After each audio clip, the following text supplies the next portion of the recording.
একবার হুজুর সাল্লাল্লাহু আলাইহি ওয়াসাল্লাম আসরের নামাজের সময় তিনি সিজদা দিয়েছেন। সিজদা থেকে উঠতে সময় তিনি দেরি করতেছেন।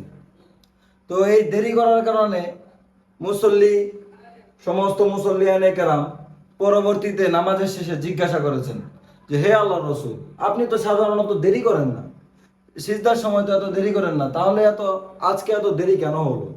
তখন আল্লাহ রাসূল সাল্লাল্লাহু আলাইহি ওয়াসাল্লাম বলতেছেন, যখন আমি সিজদায় গিয়েছি তখন হাসান রাদিয়াল্লাহু তাআলা আনহু ও হুসাইন রাদিয়াল্লাহু তাআলা আনহু আমার মাথার উপর উঠে গিয়েছে।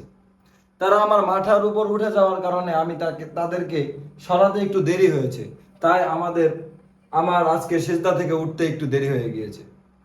তো হযরত হাসান হুসাইন রাদিয়াল্লাহু তাআলা আনহুমা দুইজন যখন হুজুর সাল্লাল্লাহু আলাইহি ওয়াসাল্লাম নামাজ আদায় করতেন, তখন তারা হুজুর সাল্লাল্লাহু আলাইহি ওয়াসাল্লাম যখন সিজদায় যেতেন তখন তারা হুজুর সাল্লাল্লাহু আলাইহি ওয়াসাল্লামের পিঠের উপর উঠে বসতেন।